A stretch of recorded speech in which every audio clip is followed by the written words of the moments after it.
Well, welcome back, YouTubers and toy train fans, to another installment of the Edge of Town layout rejuvenation.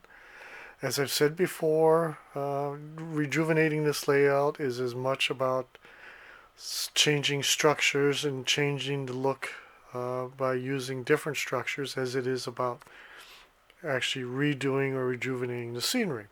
Alright, I haven't done a whole lot to the layout in the last, I don't know, week or so because I've been busy out here in the cave doing other things.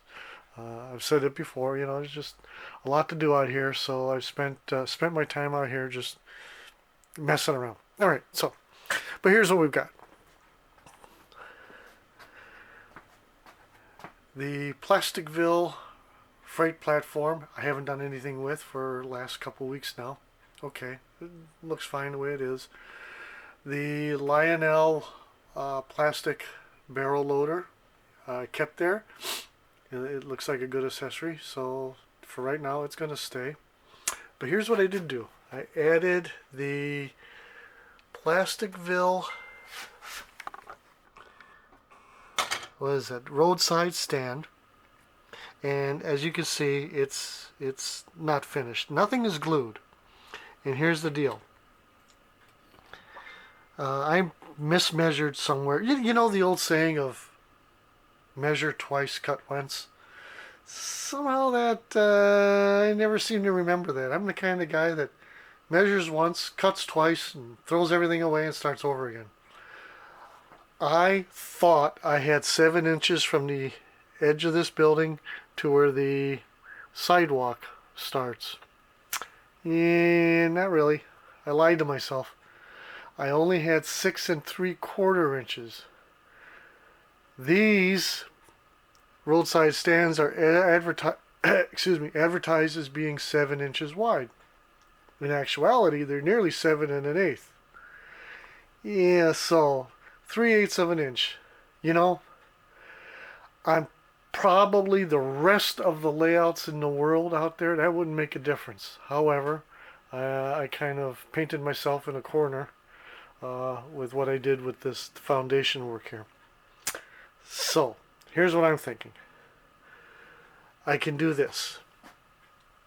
I can just put that whole stand up to where the curb is and disregard that there's a sidewalk under there, which, doesn't need one on that end anyway. Or, and here's where I think I'm going to go with this. Once I glue everything together, because right now it's not glued together, it's just sort of, stuck in place. Once I glue everything together, I'll leave off the base. That will free up a little bit of room. And yeah, I think I might be able to do something that way.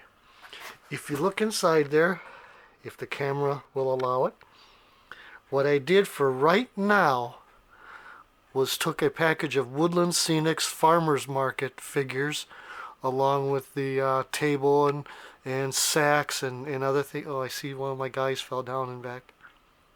Okay, anyway, and I put that in there. Give me a little color, give me a little life, and I think that's what I'll do. That's what I'm leaning towards now. I like it because it's open. There's potentially room for a whole lot of detail that visitors can see, and I think that'll work. Okay. I also got in, I talked about the Auburn convertibles that I got a couple weeks ago.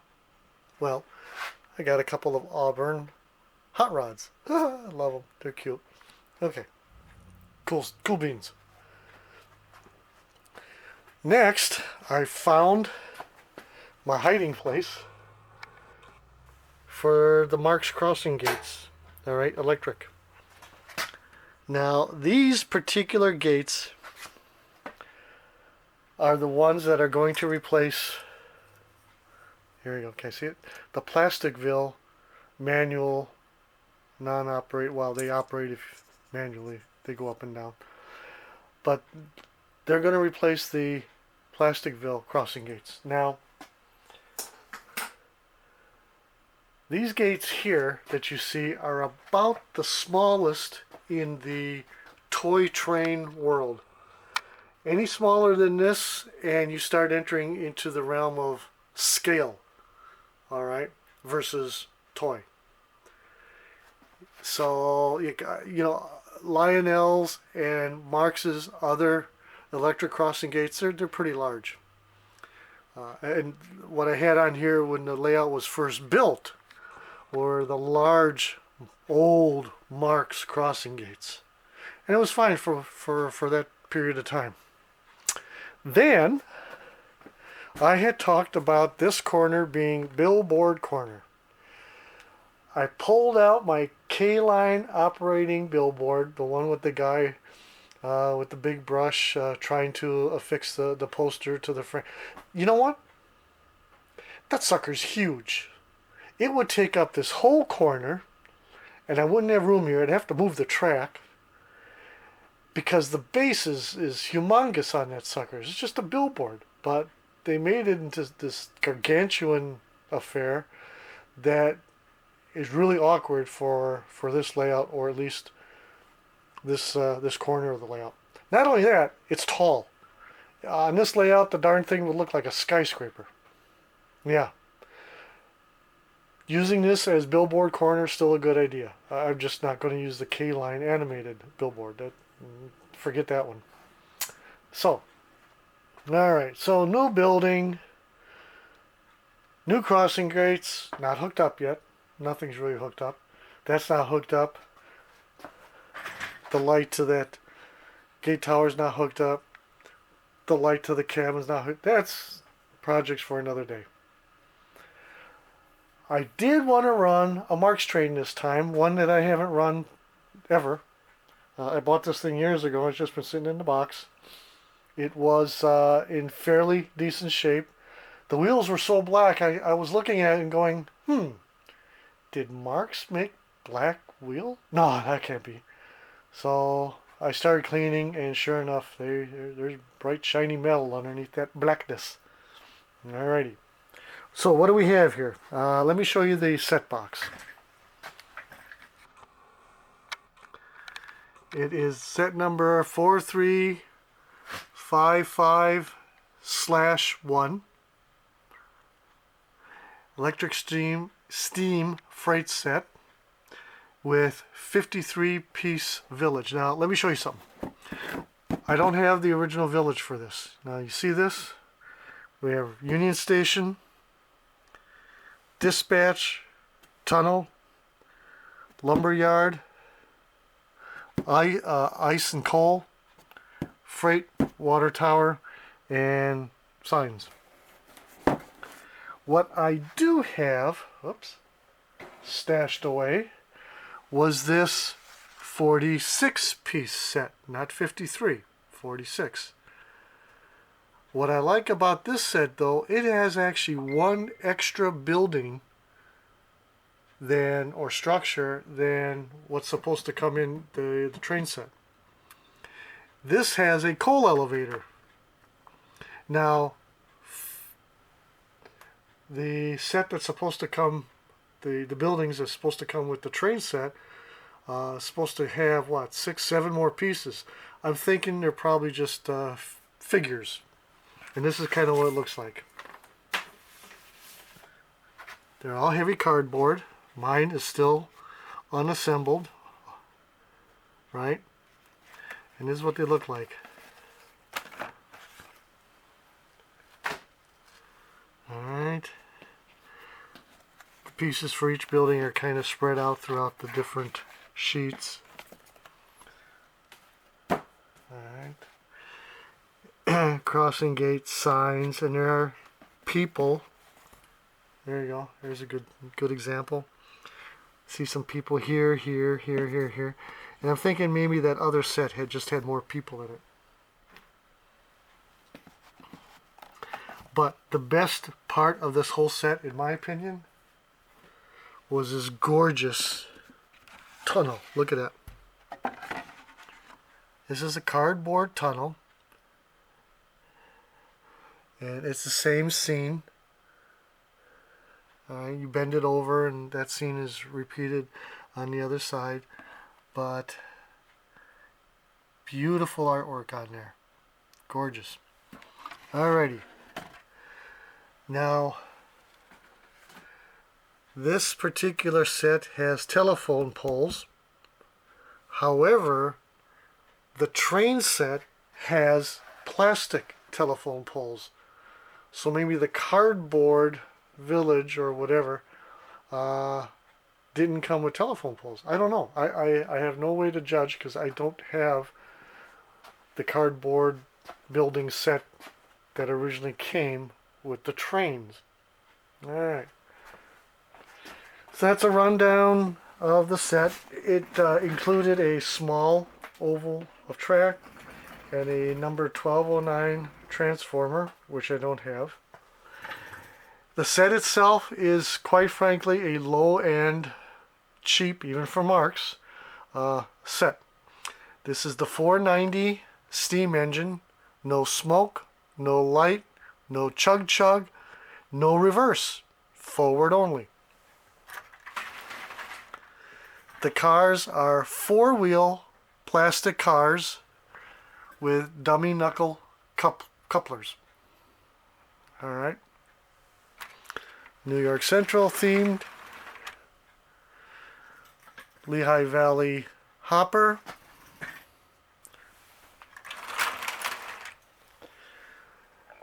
This flat car with New York Central tractor trailer is worth more than all the other pieces put together. It's still in beautiful shape. Alright. I'm sorry. I'm trying to film the train, hold the camera, move the train. I'm multitasking. Okay. City Service single dome tank car and New York Central caboose. Now, if you notice, they all have these dummy side frames for the trucks. And behind this is just a single wheel. You see that? Alright. So I tell you what, that's the train set we're running today. The Marx 4355/1 train set. There is a 4355, and according to the Greenberg guide that I have, it had the number 400 engine, while this is the 490. Alrighty. It's a little, I lubed it, cleaned it. It's still a little cranky. I can't lube it anymore without drowning it in oil. It is what it is. So let's start this sucker up.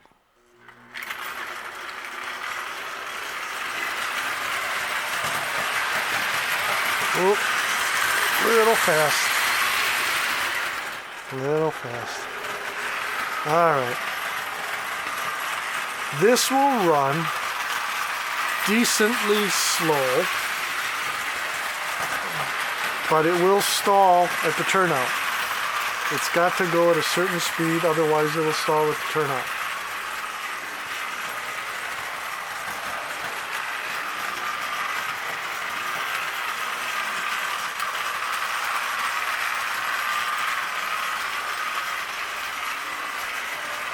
Now, if you're really big on proportion, the Marx engines and rolling stock, because they're smaller than Lionel,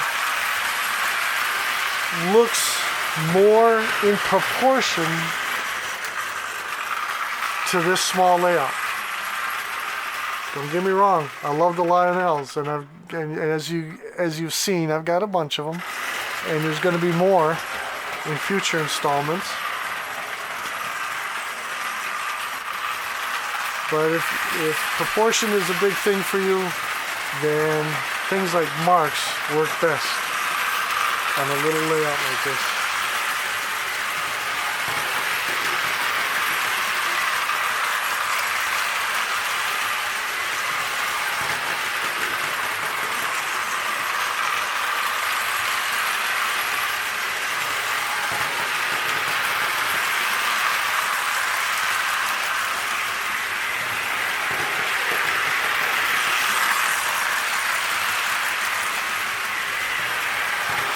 Trying to slow it down again. She's speeding up. She's warming up, so that means she's speeding up.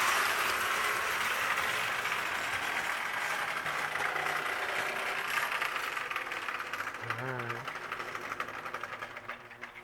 Oh, good grief. Come on.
Alright, and there you have it for another installment of the Edge of Town Rejuvenation. I thank everyone for watching. Please hit like, subscribe, and tschüss, auf Wiedersehen, bye, ciao, sayonara. See you later.